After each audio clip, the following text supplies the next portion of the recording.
Começa agora o programa Germano Campos Entrevista, sonorização e edição de Alexandre Franco. Timothy, muito bem-vindo. Timothy Hagelstein. Terceiro livro, Apneias Emocionais. A primeira pergunta é a descodificação deste título, para quem não está por dentro da obra. A apneia, toda a gente sabe que é o sopro, é isso, que se corta. É um problema com o ar. Quando uma pessoa não consegue respirar bem. E também há os desportivos que vão em apneia no fundo do mar. É um pouco a chamada de atenção a essa situação. É que em algumas situações fica em apneia. E a mesma coisa como se fosse no fundo do mar, em situação de apneia. E eu sei, por ter lido e ter ouvido falar de desportivo, que eles nesses momentos têm coisa no interior deles que se desenvolve para aguentar muito tempo sem respirar, e vem os sentimentos e vida dele, e é um pouco isso que eu escolhi. Passa um bocadinho um filme. Não Sim, é? Exatamente. É como se fosse, enfim, mal comparado, às vezes as pessoas quando têm um acidente pensam ou acreditam que toda a sua vida passa como num filme, não é? Em 5 minutos passa tudo. Eu tive um acidente igual a isso, e eu me lembro, fiz com o meu carro há anos disso, e em algum momento passou muitas coisas de uma vez, e eu pensava que era o fim. Felizmente escapei. Pois, senão não escrevias este livro. Obviamente que os emocionais têm a ver com o nosso coração, com a nossa alma. E este é um livro biográfico. Aliás, como os outros também. Todos. Onde é que vais buscar a inspiração e até, de certa forma, a coragem para revelar o que tu sentes em determinados momentos, quer sejam momentos de amor, quer sejam de angústia, de raiva, por exemplo? No princípio era um pouco complicado. Eu escrevia canções, como eu venho do mundo da música, e sempre tinha problema com o meu produtor, o editor, que recusava as letras que eu escrevia. Por quê? Porque era mais ou menos parecido com o que está agora editado em livro, e não era comercial, não chamava o grande público. Era demasiado intelectual. Eu deixo essa conclusão para ti, Germano. Não, no princípio era isso, mas pouco a pouco há pessoas que trabalhavam comigo que me disseram: nós gostamos das tuas letras, são letras que tocam o coração às pessoas, por que tu não publica? E eu no princípio nem imaginava publicar um livro. Eu mandei 40, 50 poemas, letras minhas, a uma editora em Paris, e eles aceitaram. Eu tive 5 respostas da editora, 4 diziam sim, diz que não. E eu editei o primeiro livro assim, um pouco com sorte. Mas as letras dentro eram letras de história minhas, da minha infância, feridas que eu, como toda a gente, que eu vivi e que eu tentava curar com a escritura. Eu sempre, desde pequenino, quando me acontecia qualquer coisa, eu escrevia uma carta, ou quando eu me zangava com alguém, eu escrevia uma carta, e do facto de ter escrito a carta... Escrita a carta que é dirigida a essa pessoa? A essa pessoa, o problema era resolvido. Mas não tinhas coragem de falar pessoalmente? Não. Às vezes já acontecia, mas eu tive problema de infância com meus pais. Sim, era isso. Uma das feridas emocionais que tu viveste na tua infância, já o disseste publicamente, era a violência exercida pelo pai. Sim, exato. O pai era alcoólico, tinha problemas de cabeça, ou o que é? De cabeça, eu penso. Não era alcoólico, não bebia. Nunca o vi bêbado, mas chegava cansado do trabalho. Era carteiro. Nessa altura, na Bélgica, os carteiros... Estamos a falar anos 60? Sim, dos anos 60. 50, 60. Porque tu nasceste em 1951. Sim. E então ele chegava em casa, estava aborrecido, não sei, e passava os nervos... Descarregava nos filhos. Sobre os 2 filhos. Os 2 filhos. Velhos. fomos 4, mas os 2 últimos chegaram muito mais tarde e já não era possível os bater porque não se deixava. Aliás, o meu terceiro irmão apanhou o pai e disse: olha, já se revoltava. Já se revoltava. Eu não me revoltava, nem o irmão que me seguia. Não, era impensável enfrentar também o pai. Pois. O que é que a mãe dizia sobre isso? Nada. Cobarde. Aceitava? Aceitava. Ela via? Via e não dizia nada. E minha mãe ainda vive e eu estou, de vez em quando, eu lhe digo: por que tu não fizeste? E ela cala-se, não diz nada. Mas isto não vale a pena. Eu escrevi, eu tive a coragem e foi os livros que me ajudaram de curar essas feridas, porque são feridas terríveis. Talvez as piores que uma pessoa pode viver é essas feridas da infância, porque trazemos isso toda a vida. Aliás, há quem diga que os doentes de Alzheimer podem esquecer até tudo para trás, sim. menos a infância. Verdade, os primeiros 5, 10 anos ficam gravados na nossa mente. É verdade. E então foi assim, eu escrevi, os meus 3 livros são histórias sentimentais minhas, são história da minha infância, do dia a dia, das minhas observações. Basta para, às vezes, ouvir uma palavra e a partir dessa palavra escrever qualquer coisa. E claro, há um grande lugar feito a Portugal, Lisboa, e os meus contactos e a minha relação com Portugal. Não há um livro sem vários poemas dedicados a Portugal. E a várias localidades, nomeadamente, por exemplo, Alcácer do Sal. Não é? Exatamente.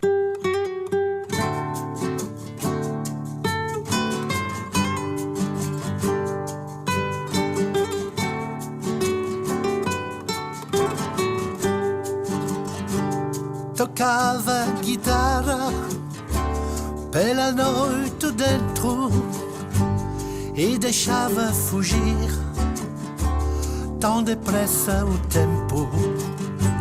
Soava fado e o teu olhar amigo, tu eras um canto levado pelo vento.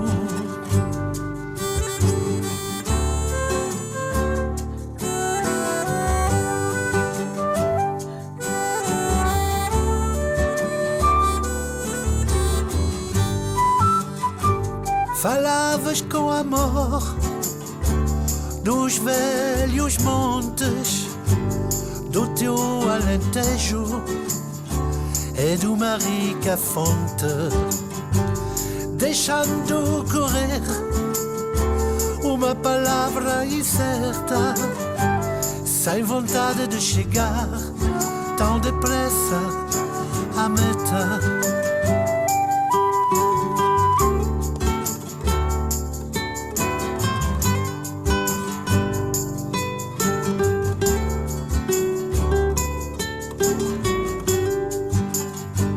Cegonhas lindas nas torres paradas do lado da pousada, todas pretas e brancas. Teus olhos brilhavam de felicidade e Alcácer do Sal pintada de claridade.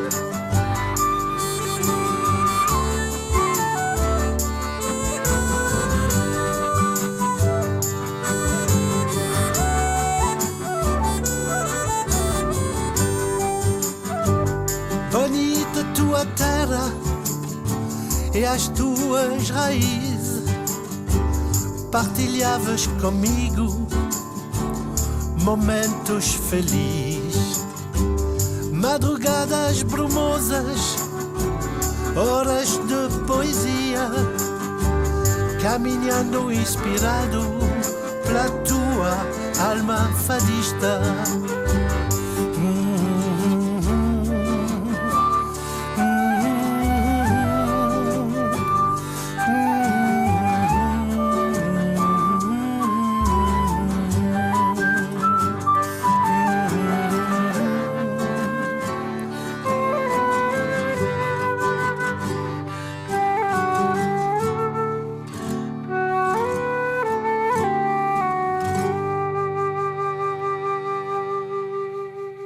porquê que escolheste Portugal?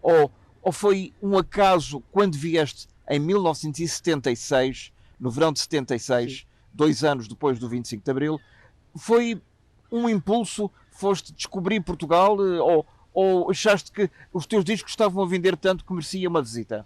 Foi assim, meu produtor na altura chamou um dia e disse, olha, o teu disco está número 1 no top em Portugal. E tu sabias onde era Portugal? Eu não sabia. Não sabia. Não, é que há muita gente que não sabe. Mais ou menos, eu não sabia também. A única coisa que eu sabia era Eusébio Benfica.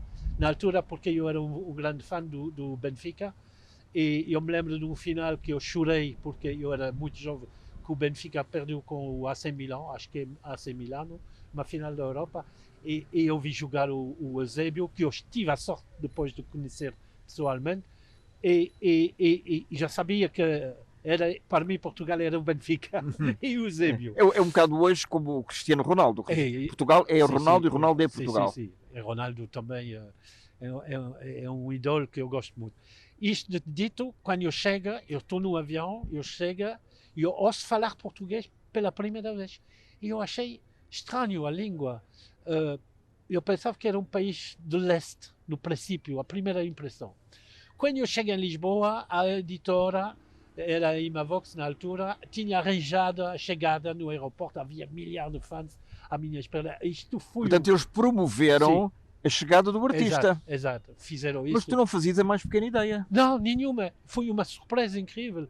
E a partir daí, eu pensei, se há tanta gente que gosta do que eu estou a fazer, é que realmente passa-se qualquer coisa. E eu, ao contrário de muitos de meus colegas, eu sempre tentei entrar em comunicação com o público e com o povo. E sempre eu sou curioso, saber o que é que se passa, como que as pessoas vivem. Eu às vezes surpreendo pessoas portuguesas com as minhas frases. Quando eu digo umas coisas, tu conheces essa maneira de dizer as coisas? Pois, porque... Às vezes são frases idiomáticas que só em português fazem sentido. Exatamente. E foi assim que ganhei uma ligação incrível, até o ponto que para mim chegou a ser uma droga.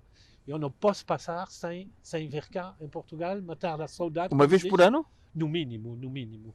Por causa do Covid, infelizmente, isto demorou, mas eu vinha 4 vezes por ano, antigamente. Eu adoro vir cá. E, aliás, a minha família que está em França diz sempre, não há hipótese. A gente sente quando Portugal está a te faltar. Tu já não é o mesmo homem.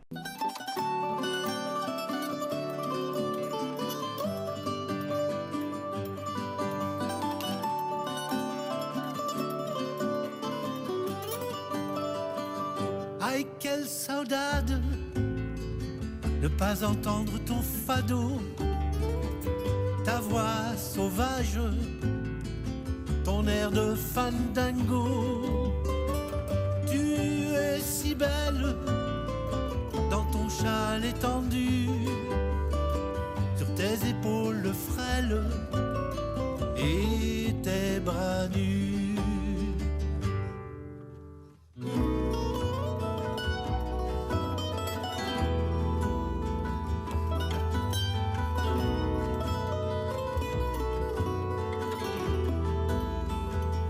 Aïe, quelle saudade de ne pas te le dire. L'amour est rage que tu m'inspires. Tu es cruel de ne rien remarquer. Mon âme est celle qui te ferait chanter.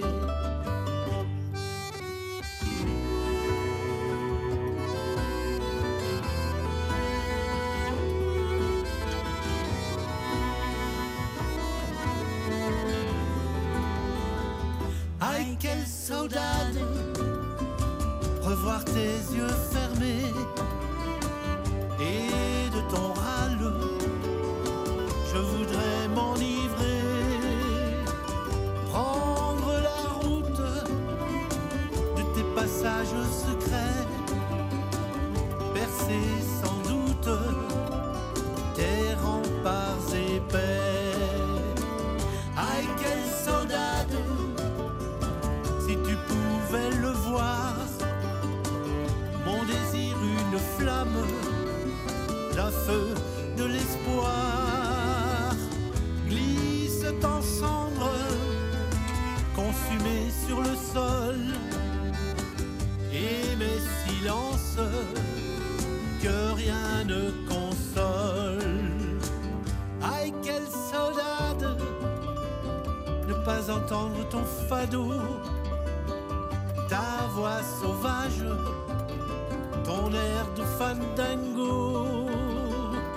Tu es si belle dans ton châle étendu, sur tes épaules frêles et tes bras nus. Tu não és português? Oh. Não, sou belga de sangue, mas tenho Portugal a correr na minha veia. Nunca pensaste ter de uma dupla nacionalidade? Eu pensei, mas na altura onde eu morei cá, eu quis pedir a nacionalidade portuguesa. O problema é que na embaixada belga, e aliás, eu penso que ainda hoje é o caso, se tu fazes uma outra nacionalidade, tu perdes a tua nacionalidade belga. Será assim? Sim. Mesmo entre dois países da União Europeia? Exatamente. E era a lei, não sei se hoje ainda é. É melhor averiguarmos para ver se ainda se mantém essa lei. Eu tentei, e na altura, na embaixada belga, que estava no Marquês de Pombal, na altura, eu me lembro bem, o homem diz, lá no balcão, ele diz, olha, você pode pedir a nacionalidade portuguesa, mas perde a belga. Eu diz, mas por quê? E aliás, a prova que isso existia é que o Salvatore Adamo, que é um cantor que eu conheço muito bem, belga, mas tem nacionalidade italiana.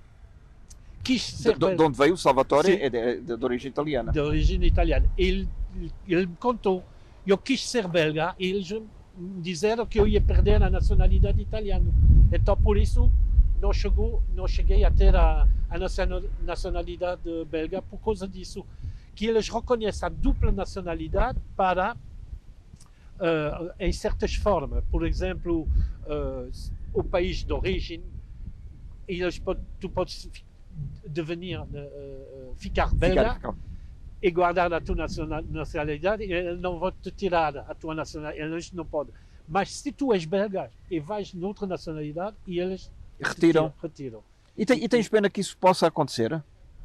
Tu gostarias de ser português para além de português do coração? Eu gostaria de ter as duas. A dupla nacionalidade seria o ponto final do meu entendimento nessa vida, mas perder a minha nacionalidade também não faz sentido. Não faz sentido, mesmo que eu já não moro na Bélgica, eu já estou a viver no sul da França e não sou radicado na Bélgica. E porquê que saíste da Bélgica?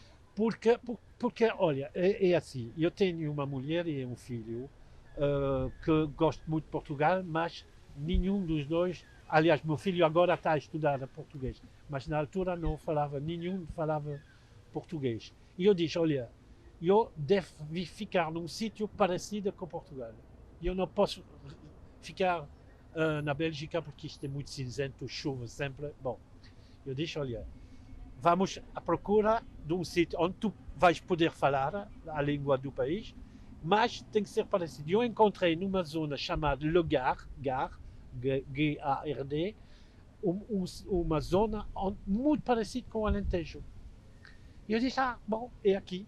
E isto, de uma certa forma, me ajuda-me a Isso é importante psicologicamente. Sim, é muito importante.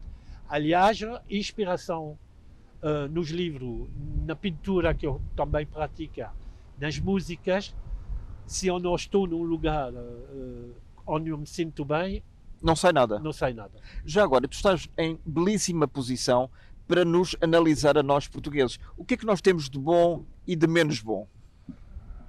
É complicado, porque eu encontrei aqui talvez as melhores pessoas que eu encontrei na minha vida.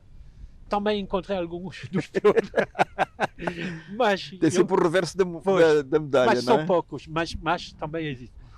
Acho que aqui há em Portugal, o povo, as pessoas portuguesas são acolhedoras, não estou a fingir, são simples, não é essa simplicidade intelectual, é uma simplicidade do coração. Isto é muito visível para o estrangeiro que vem cá. Por exemplo, você está dentro de um táxi e o taxista vê que você é estrangeiro, logo fala, explica umas coisas. E até tenta falar na língua, na língua dele. Exatamente. Bom, não vamos falar da comida que eu adoro a comida portuguesa, os vinhos portugueses que eu gosto, mas as pessoas têm uma maneira de ser que eu gosto muito, que eu me sinto bem, e eu estou à vontade. E também, eu ando, por exemplo, eu gosto de andar a pé, e eu ando em segurança, o que não é o caso em várias cidades de França ou da Bélgica. Por exemplo, Bruxelas, eu andar a pé à noite em Bruxelas é quase impossível, porque mete medo, como era Nova York antigamente. Hoje é melhor a Nova York, mas houve uma altura em Nova York era terrível. Aqui não. Pode acontecer que há bairro mais perigoso, mas eu não... Mas, por exemplo, a Bélgica está no centro da Europa, acolhe nomeadamente, estou-me a lembrar, duas grandes organizações, a Aliança Atlântica, a NATO, e a União Europeia, e a Comissão Europeia. Portanto, a Bélgica, hoje em dia, o que é que representa para ti? Bom, meu país natal, e de vez em quando eu ouço falar da Bélgica e o que se passa qualquer coisa da Bélgica de bem, claro que isso me chama a atenção, eu estou contente, mas eu não tenho essa como se diz... ligação, não sinto raiz.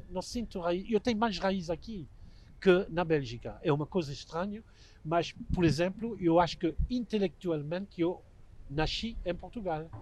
Eu nasci na Bélgica. Eu na Bélgica fiz a música, a canção, eu cantei, tive sorte de ter um sucesso lá também, mais por causa da França que por causa da Bélgica. Mas, por exemplo, quando eu queria, por exemplo, escrever coisas ou pintar, e eles não me apoiaram. Por quê? Porque eu tinha a etiqueta cantor, acabou, de variedade. Que eu venho cá em Portugal e eu posso editar livro, como em França agora, porque eu edito meus livros em França também. Eu posso pintar, como em França, faço exposição em França, ninguém vai me dizer, olha, este é o cantor de Pimba, o cantor não sei quê. Mas isso não te magoou? Quando tu começaste a cantar, eras considerado um artista menor, por ser um artista comercial? Foi? Foi. Eu sempre fui muito magoado por isso, porque eu sabia dentro de mim que não era verdade. Em termos de, por exemplo, eu trabalhava com vários artistas que vinham de lá fora, aqui em Portugal, que não tinham essa capacidade de cantar em direto. E eu sempre adorei o direto. Às vezes me dizia, não pode cantar em direto, porque aqui cantavam em playback para não haver problemas. Pois, e eu disse, não, mas eu prefiro cantar em direto. Também as canções consideradas um pouco como fácil, como se considera hoje os cantores de Pimba, é isso? Sim. É um rótulo. Pois, não era bem o que me representava dentro de mim. Eu não vou cuspir na sopa, como se diz em português. Que deu de comer. Que deu de comer e também me deu de chegar onde eu estou hoje, a experiência de chegar hoje. Mas, por exemplo, há pouco tempo me convidaram a cantar uma canção desse tempo na televisão e eu recusei. Prefiro não fazer. Porque já não sou... Já não és aquele Timothy? Não, já não sei. Podemos falar do tempo, podemos dizer, sim, eu fiz esses grandes sucessos, Lady Love, Mona Lisa, não há vergonha. Não renegas. Não renego. Mas é outra vida. Tudo tem um tempo. Exatamente. A idade traz... Também a idade ajuda, e a experiência, a maturidade, porque eu sempre tive 10 anos embaixo da verdadeira idade que eu tinha, em termos de maturidade, o que pode ser às vezes bom e tem aspecto também menos. Claro. Quando é que terminou a tua carreira, essa fase da tua carreira?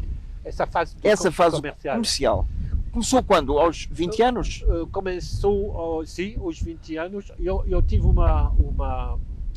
um princípio muito estranho comparativamente a outro músico. Eu iniciei-me como músico de baile. Depois passei a acompanhar como músico, cantor e vedete estrangeiro famoso, antes de ser convidado a gravar o meu primeiro disco que era Mona Lisa. E com que idade? Eu tinha 25 anos com a Mona Lisa. E a partir daí, 24. A partir daí, fiz 10 ou 15 anos dentro do meio dito comercial. E eu tentava fugir. Aliás, eu fiz disco com mais cuidado, com mais profundidade, com letras mais cuidadosas, mas não tiveram, claro, o sucesso que tinham as canções comerciais. Então as editoras só sempre queriam que eu fazia a mesma coisa, até que um dia eu estava tão farto, eu disse, olha, eu vou fazer outra coisa, mas vou fazer música pelo cinema, pela publicidade, pela televisão, e fiz isso durante muitos anos, até ganhar a liberdade de gravar, de produzir e de fazer eu, sozinho, o meu próprio trabalho como eu queria. E foi assim que editei um duplo álbum chamado Un Tranquille Exil, com a Orquestra Sinfónica da Macedónia. Portanto, esse duplo álbum fechou o teu ciclo de música? Fechou totalmente o ciclo de cantor. Dans le port d'Amsterdam, il y a des marins qui chantent les rêves qui les hantent au large d'Amsterdam. Dans le port d'Amsterdam, il y a des marins qui dorment comme des oriflammes le long des berges mornes. Dans le port d'Amsterdam, il y a des marins qui meurent pleins de bière et de drames aux premières lueurs. Mais dans le port d'Amsterdam, il y a des marins qui naissent dans la chaleur épaisse des langueurs océanes. Dans le port d'Amsterdam, il y a des marins qui mangent sur des nappes trop blanches des poissons ruisselants. Ils vous montrent des dents à croquer la fortune, à décroisser la lune, à bouffer des haubans. Et ça sent la morue jusque dans le cœur des frites que leurs grosses mains invitent à revenir en plus, puis se lèvent en riant dans un bruit de tempête, referment leurs braguettes et sortent en rotant.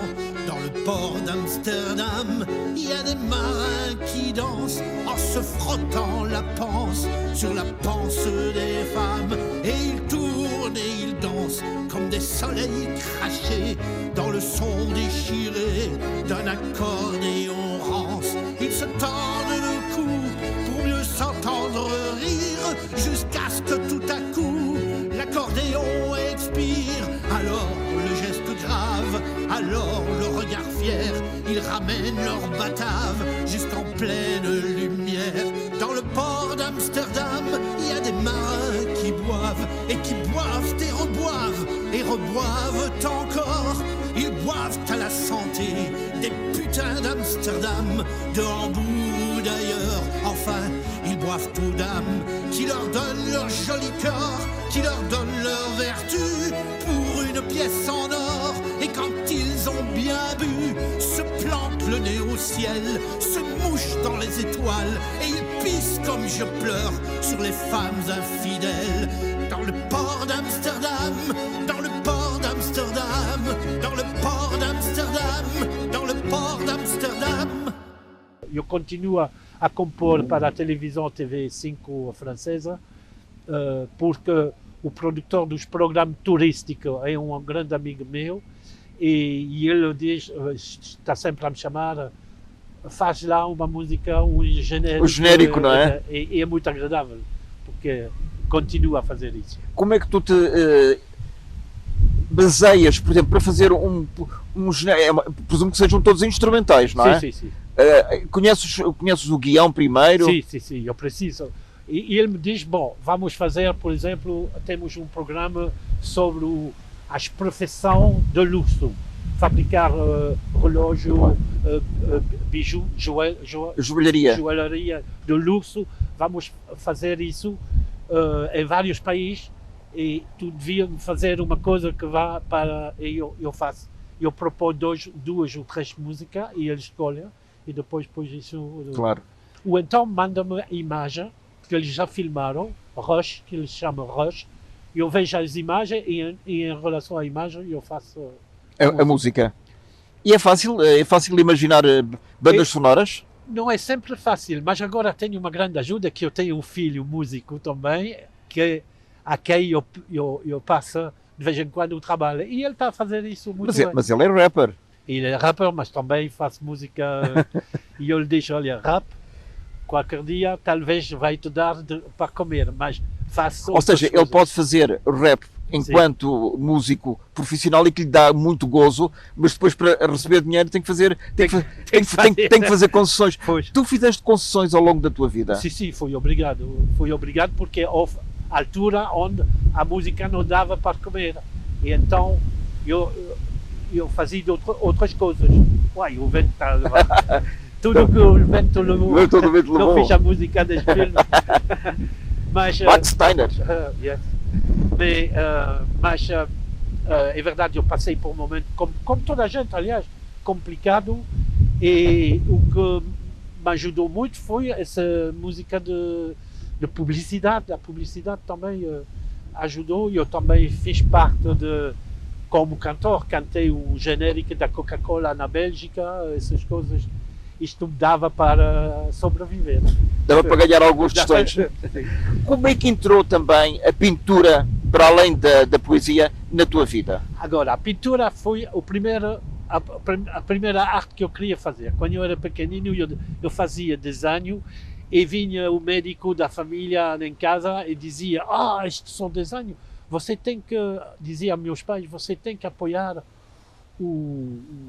a formação dele, ele tem que ir nas belas artes. Meu pai dizia, não, se ele vai nas belas artes vai acabar embaixo de uma ponte, não vai ganhar nada e eu tenho que fazer outra coisa. Bom, mas isto não estava sempre na minha cabeça, e eu desenhava, fazia de vez em quando desenho, o retrato para outra pessoa, e lá é igual. Quando eu ganhei a liberdade, eu comecei a fazer a minha pintura, e até um dia a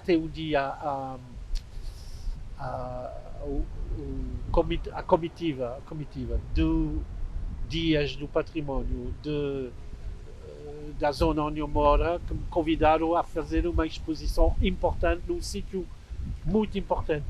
E esta exposição teve muito sucesso, que eu fiquei totalmente mas tu fizeste para apresentar ou para vender? Fiz para apresentar, mas no mesmo tempo tive sorte de poder vender umas telas. E já estou convidado para outras e estamos a negociar, a tentar ver se podemos fazer uma exposição no Porto também. Eu queria expor aqui em Portugal, mas já tenho a próxima exposição quase pronta. Em 2022? Em 2022, sim. De certeza, já tenho no mínimo uma importante prevista. Mas... Tu não tens pena? Os livros é diferente. Por exemplo, sim. Este livro, podes tê-lo a qualquer momento, é apenas um exemplar de muitos. A tela é apenas um exemplar. Exato. Quando tu vendes... algumas é terrível. Algumas é terrível. É um filho que se vai embora. É um filho que se vai embora. Algumas, aliás, na última exposição, na principal exposição que eu fiz, eu pus alguns vendidos. Eu pus para não vender. Mas houve um cameraman da televisão luxemburguesa que estava lá e diz, olha, esta eu devo... Mas está vendida. Não. Veja lá se tu consegue desvender. Aí eu disse, olha, vou-te dizer a verdade, parte-me o coração, mas tu és uma pessoa espetacular, eu vou-te vender. E eu vendi. Mas é verdade que são bebês nossos e que às vezes é complicado. Mas também de saber que está há telas minhas na Austrália, em Genebra, em Lisboa, em vários países, em Londres. Isto faz bem, porque eu sei que afinal eles estão lá num sítio qualquer e é um pouco de mim que está lá e é bom. É isso que tu queres deixar para a posteridade, para o teu filho e para os teus netos, quando eles chegarem? Não sei o que é que eu vou deixar pela posteridade. Eu espero que eles os meus descendentes, vão dizer que eu era um homem bom e que eles vão se lembrar de mim daqui. Mesmo eu sempre digo, meu filho mais novo, que tem 19 anos, eu digo, tu nasceste num século onde tu podes chegar aos 100 anos. Eu espero que se chegue aos 100 anos, aos 99, ainda estás a pensar em mim, e se tu fazes isso, é que eu consegui qualquer coisa de bem. Isto é o meu objetivo. E em Portugal, o que é que tu queres deixar? Qual é o testemunho, a marca que queres deixar? Nas várias facetas, primeiro como cantor, agora como pintor e poeta e escritor. Bom, como cantor, não sei, eu penso que eu noto isso com outros colegas que morreram já há muito tempo. Vamos sobreviver até o último sobrevivente do nosso público. E acabou depois, normalmente, só Amália, o grande nome assim, este fica pela posteridade. Mas nós não podemos ter essa pretensão. Em termos de pintor, eu espero que vou conseguir ter telas aqui em Portugal em vários casos. Eu sei, já tenho algumas pessoas que têm telas minhas e que isto, qualquer dia, uma pessoa vai dizer, esta é uma obra que eu gosto. Mas o que eu queria deixar é mais uma trace, não sei como se diz em português, uma trace. Um resto? O resto de ser um grande amigo de Portugal, de ser um dos estrangeiros que gostava mais de Portugal. Isso seria muito importante para mim. Isto é uma trace, é deixar qualquer coisa, um sinal. Claro. A tua família não tem ciúmes desse teu amor? Pois, tem? Às vezes. Meu filho compreende bem, minha mulher menos. Aliás, tanto quanto eu sei, ele começou a aprender português para perceber melhor Portugal. Sim. E ele entrou na faculdade de Montpellier este ano e a terceira língua ele podia escolher entre russo, chinês, japonês e ele disse, não, eu vou estudar português. Ele telefonou-me, pai, o que tu achas? Se tenho problema, podes me ajudar? Eu disse, sim, foi uma grande joia para mim. Então vamos combinar uma coisa. Em 2022, quando regressares, traz o filho para nós o conhecermos. Com muito gosto. Tá bom? Muito gosto, ok. Muito obrigado, Timóteo. Obrigado, eu. Até breve. Obrigado.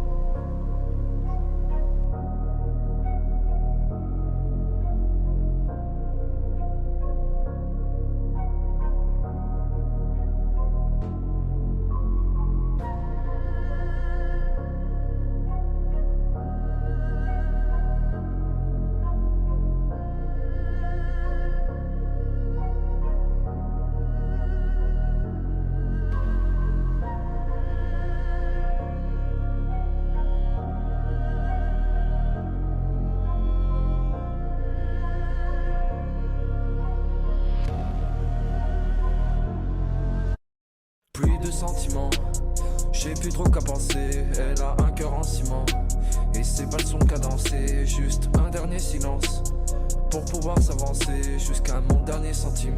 Je pourrais tout lui acheter. Je suis piqué. Qu'elle est belle cette dame. Je suis piqué. Elle m'a volé mon âme. Je suis piqué. Qu'elle est belle cette dame. Je suis piqué. Je veux pas baisser les armes, je veux pas baisser les armes. Juste un baiser, un adieu. J'ai pas aimé depuis long time. Je pense à toi même quand je suis ailleurs. Hey, long time. Je pense à toi même quand je suis ailleurs. Je veux qu'entre nous y ait ce fire, qu'on regarde The Wire. J'ai plus le temps d'être triste, je réponds déjà à mes caprices. Ce cœur noué quand tu me parles de tout ce qui t'a fait subir. Je pense à toi chaque soir, même des fois jusqu'à très tard. J'aime quand près de moi tu t'assois, je me noie toujours dans ton regard. Et tu me rentres en tête, comme PLK, Chandon et Mouette. Avec toi je stoppe le temps comme t'es net. Chacun de tes mots me provoque une tempête, hey. Et tu me rentres en tête, je veux que nos feux brûlent comme un tempête. Pour toi je pourrais trouver l'Atlantide, dans ma vie t'as fait un attentat. Je te noie dans ma passion pour te prouver que je peux donner mon temps. Tu me donnes de l'imagination. Je te jure qu'avec toi je fais pas semblant. Ton cœur était en hibernation. Ton cœur était en hibernation. Tu peux me donner une chance. Tu peux prendre cette chanson comme une déclaration. Pluie de sentiments, je sais plus trop qu'à penser. Elle a un cœur en ciment et ses balles sont cadencées. Juste un dernier silence pour pouvoir s'avancer jusqu'à mon dernier centime. Je pourrais tout lui acheter. Ah, je suis piqué. Qu'elle est belle cette dame. Ah, je suis piqué. Elle m'a volé mon âme. Ah, je suis piqué. Qu'elle est belle cette dame. Ah, je suis piqué. Je veux pas baisser les armes. Je veux pas baisser les armes. Juste un baiser, un adieu. J'ai pas aimé depuis long time. Je pense à toi même quand je suis ailleurs. Hey, long time. Je pense à toi même quand je suis ailleurs. Je veux qu'entre nous yes fire. Qu'on regarde The Wire.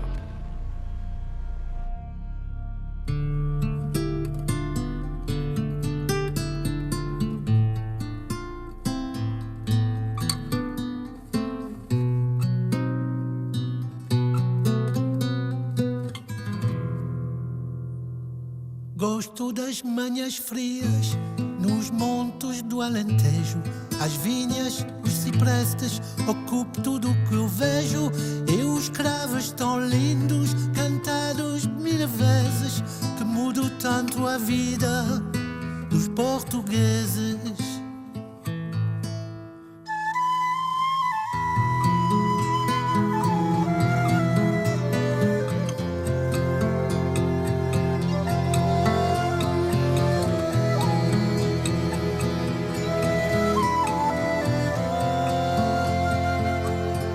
Gosto das manhãs quentes de Grândola Morena, ao passar para a fonte Maria Madalena. Foi aqui que cantou Zeca Afonso 1000 vezes para do medo livrar os portugueses.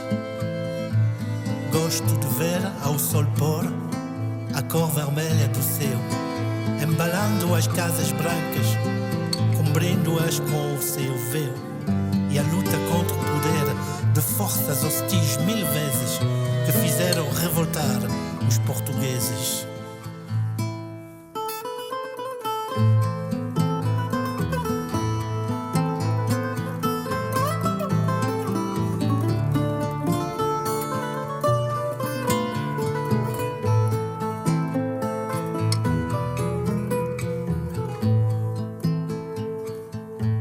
Gosto das manhãs frias nos montes do Alentejo.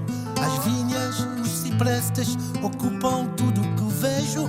E os cravos tão lindos, cantados 1000 vezes, que mudo tanto a vida dos portugueses.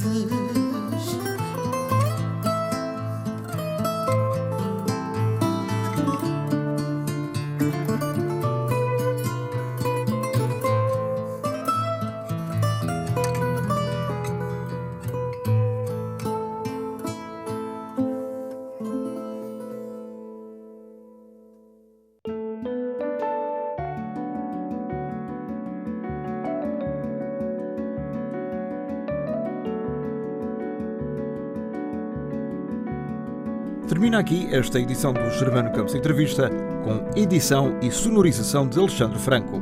Até à próxima.